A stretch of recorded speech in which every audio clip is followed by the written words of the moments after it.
I'm 36, and honestly, I thought my life was boring in a good way. I'm married, have a 7-year-old son, a job I don't hate, and a house with a leaky porch light we've never fixed. Things felt normal, safe, at least until last Tuesday, when I walked into a school meeting and found out that everything I thought I knew about my life, my marriage, my son, even myself, might have been a lie. It started off like any other chaotic morning. My son had forgotten his backpack, I spilled coffee on my blouse, and my husband kissed me goodbye without even noticing the stain. I didn't think anything of it at the time. We were both just running late. Nothing new. Around noon, I got a call from the school asking if I could attend a quick parent-teacher check-in that afternoon.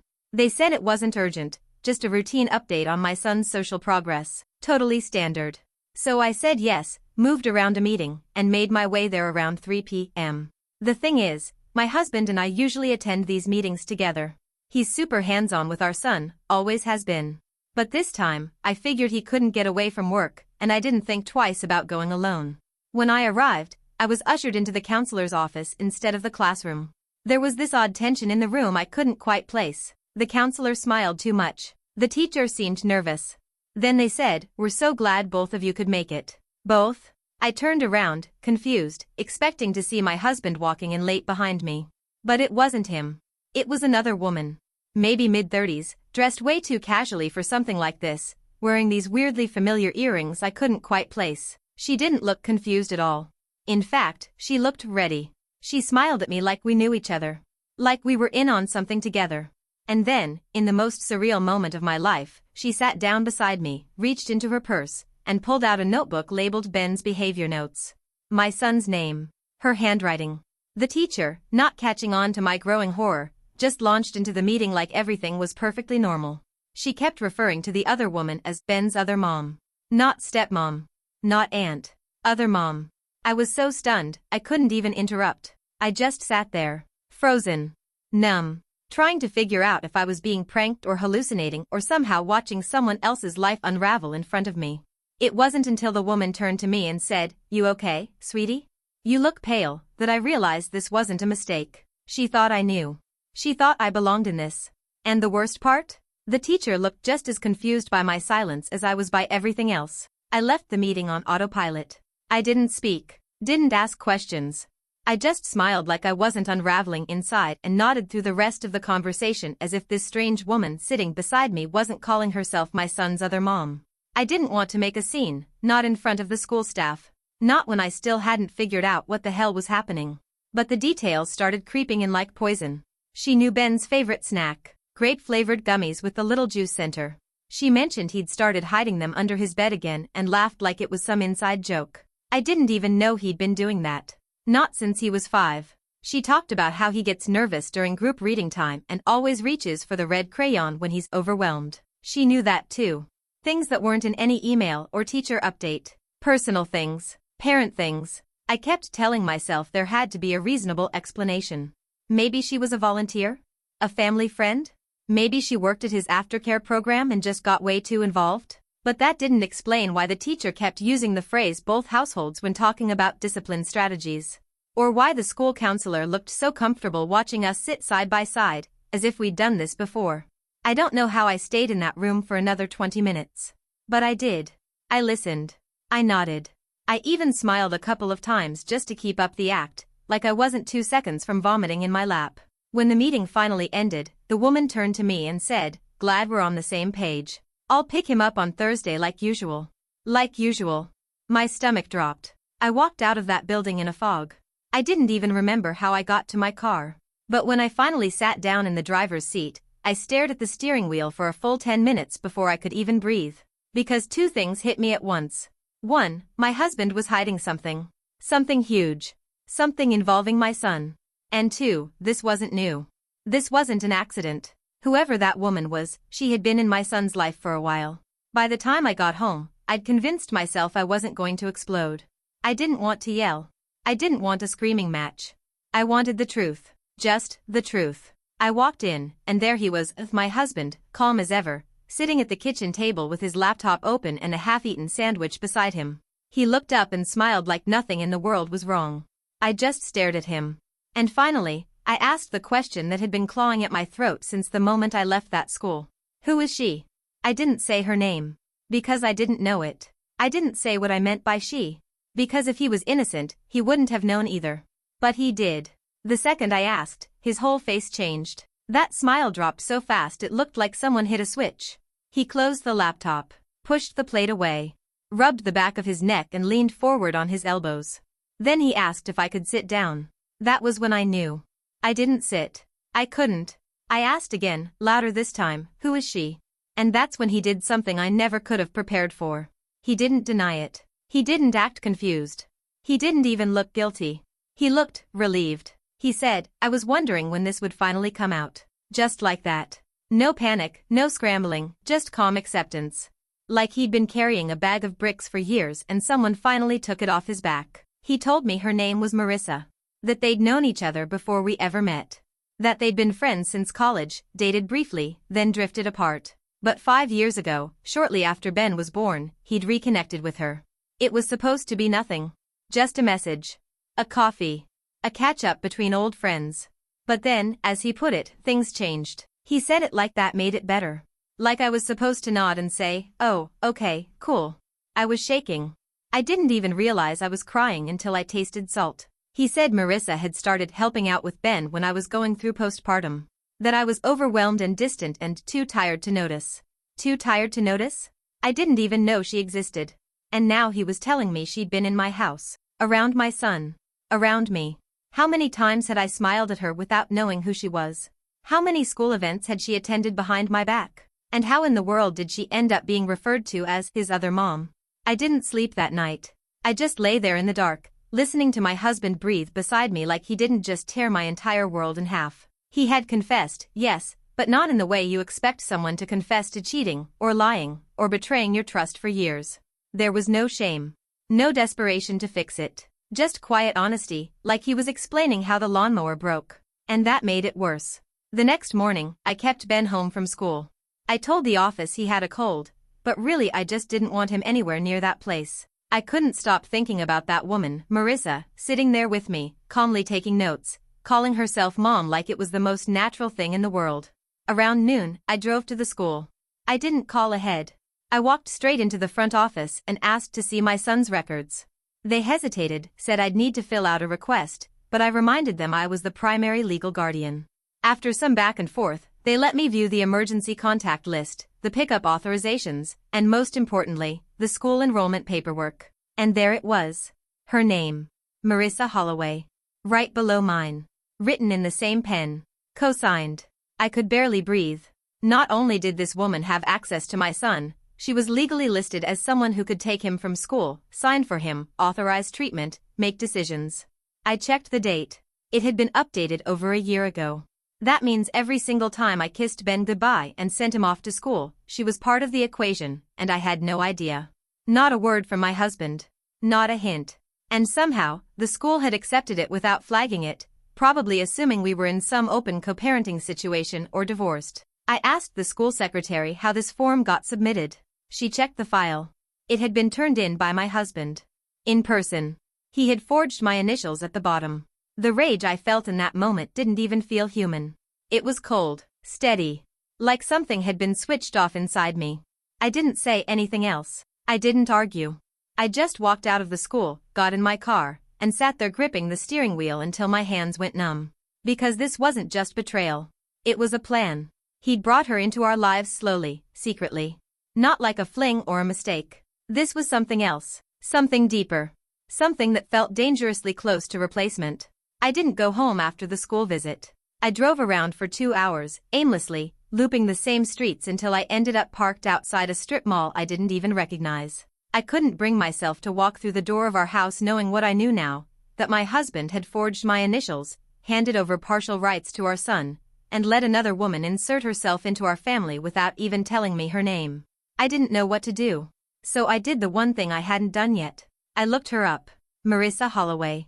It was easier than I thought. Her profile was public. I clicked, expecting vague posts about cats and books, but what I found was worse. There were pictures. Dozens. From school events, birthday parties, park outings. Ben was in nearly all of them. My son. In her arms. On her lap. Smiling. Playing. There was even a post from last Halloween, Ben in his pirate costume, grinning with a pumpkin in one hand and Marissa standing next to him with her arm around his shoulders. The caption read, "My little guy. Wouldn't trade this bond for anything in the world. My little guy." It was like someone had reached into my chest and ripped my lungs out. And then I found the worst one. A group photo from a school picnic I had missed last year because of a work trip. I remembered feeling awful about it. My husband promised he'd take pictures and keep me updated.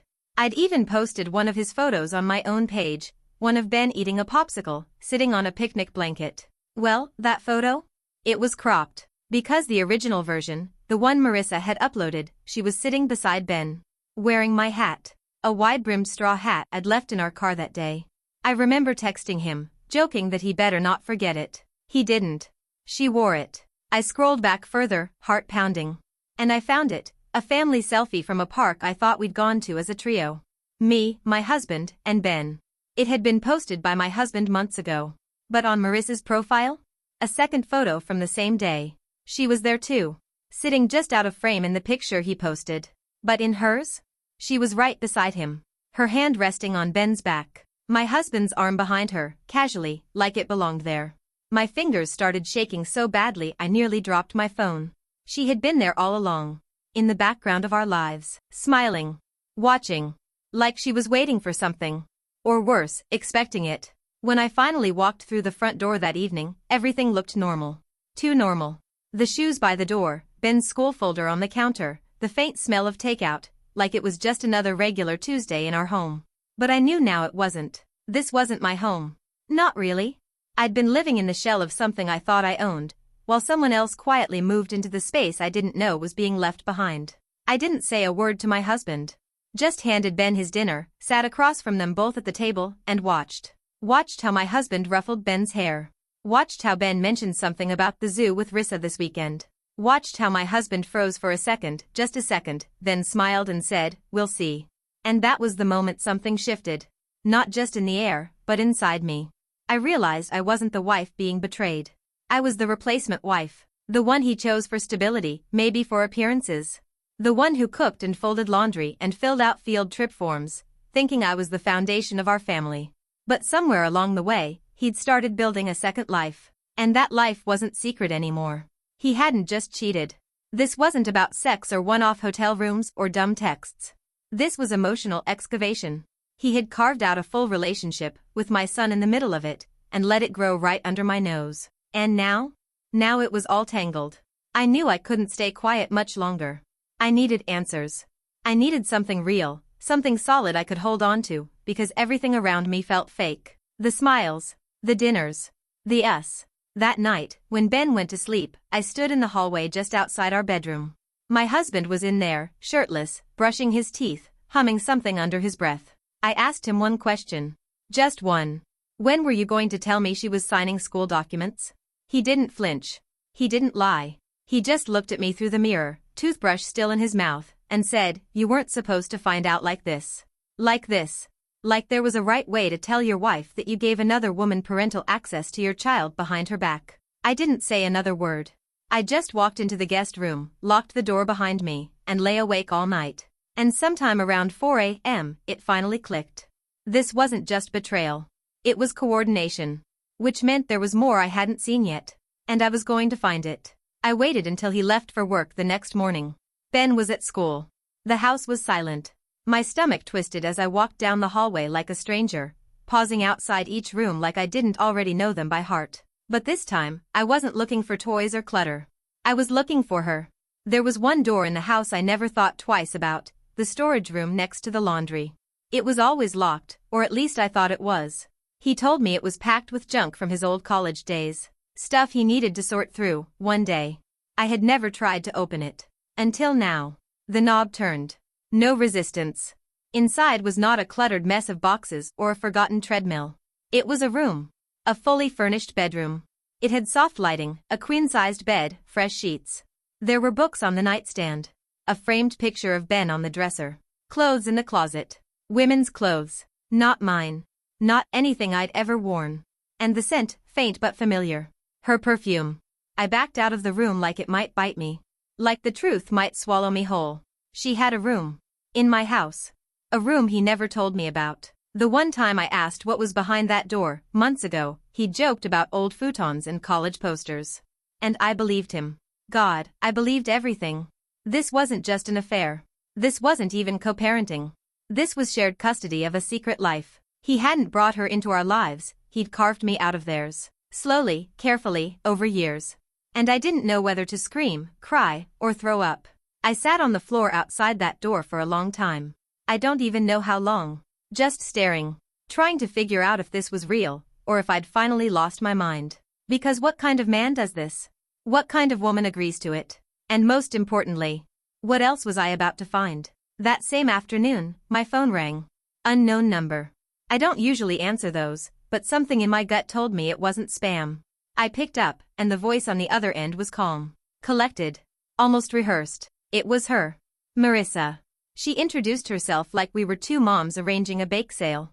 Like she hadn't been secretly living a parallel version of my life behind my back. She said she knew I'd found out. Found out? Like this was a misplaced Amazon order, not years of betrayal.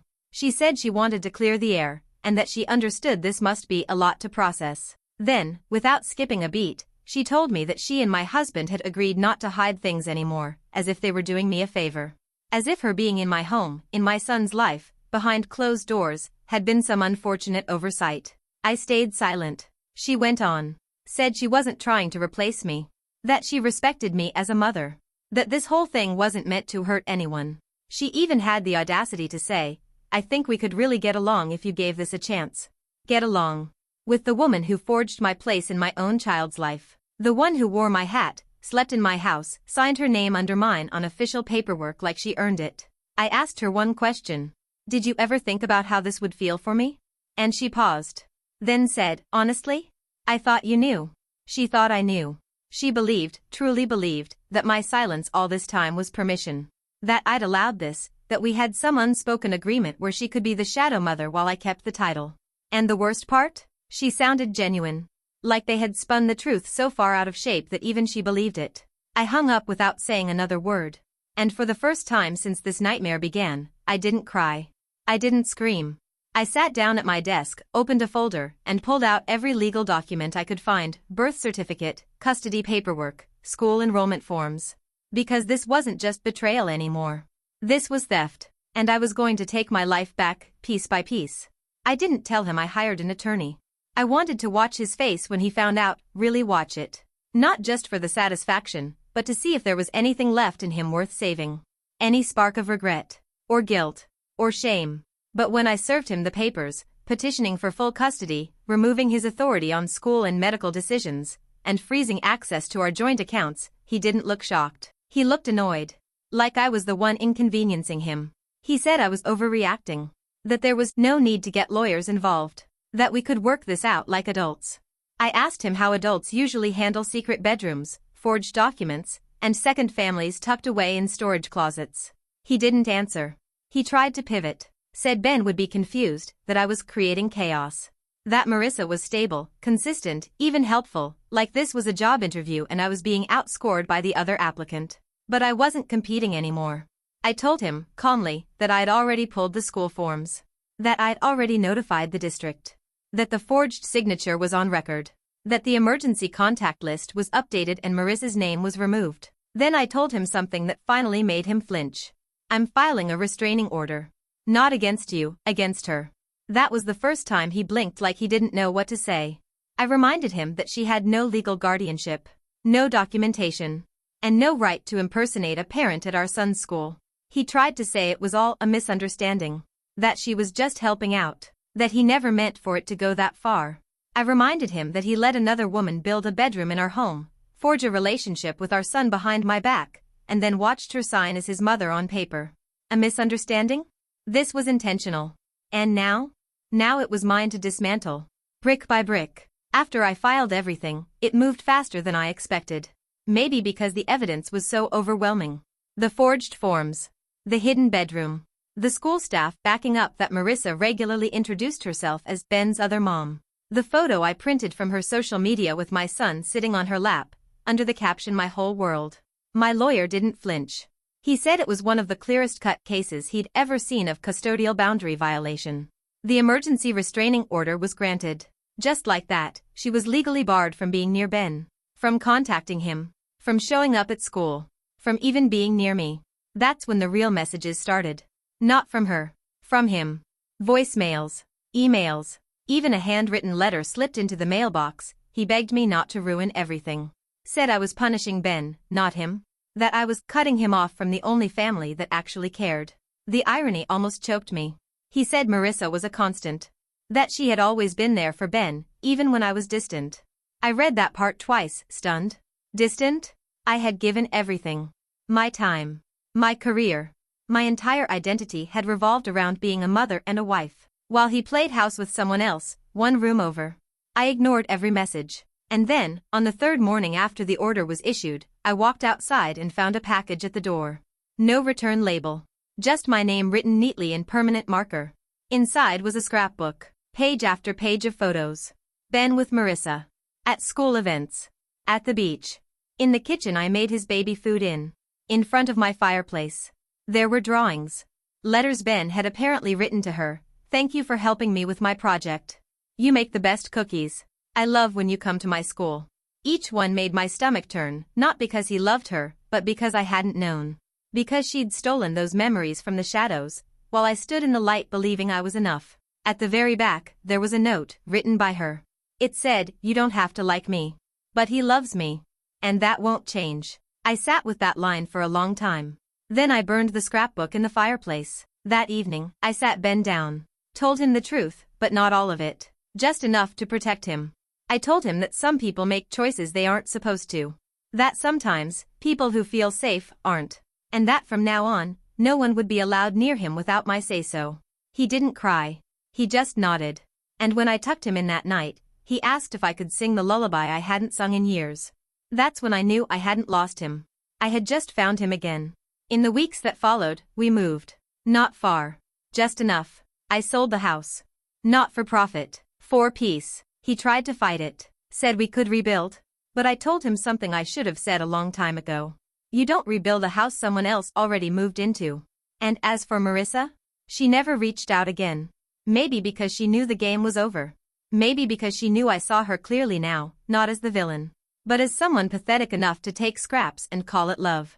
I don't need revenge. I have my son. I have the truth. And I finally have myself back. And that's enough.